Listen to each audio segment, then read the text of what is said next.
Kasabay ng pagdiriwang ng Rabies Awareness Month, pinaigting ang kampanya laban sa rabies ng DOH Cordillera Region sa pamamagitan ng information drives at libreng bakuna sa mga alagang hayop. Si Jezreel Kate Lapizar ng PTV Cordillera sa sentro ng balita.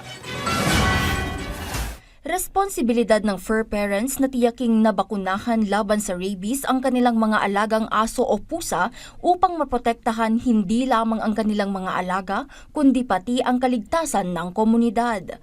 Bilang isang fur parent na may mahigit 10 mga alagang aso, sinisiguro ni Aling Virgie na bakunado lahat ng kanyang mga alaga.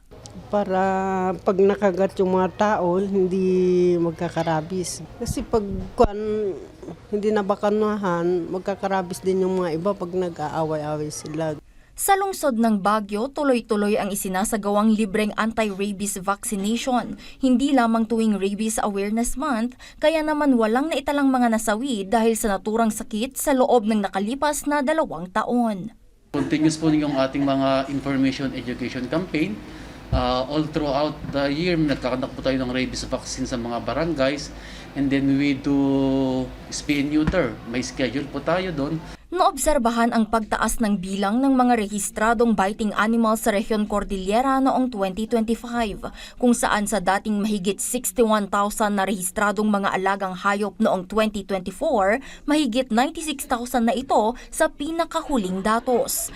Tumaas din ang bilang ng animal bite cases sa rehiyon, kung saan sa dating mahigit 65,000 na kaso noong 2024, tumaas ito ng mahigit 96,000 noong 2025. Nakita rin ang pagtaas ng nasawi dahil sa rabies noong 2025 na umabot sa 5 mula sa 2 lamang noong 2024. Kasabay ng paggunita sa Rabies Awareness Month, pinapaalala ng Department of Health Cordillera na mahalaga ang regular na pagbabakuna ng mga alagang hayop bilang pangunahing hakbang sa paglaban sa rabies. Bihira na nagkakaroon ng rabies infection yung mga pet owners because of our awareness as fur parents na we know na kailangan na ipabakuna sila, kailangan na itali natin sila, kailangan na maging cautious din tayo in dealing with our pets. Pinapaalala naman ng ahensya na kinakailangang magtungo kaagad sa pagamutan kung nakagat man o kahit nakalmot ng hayop.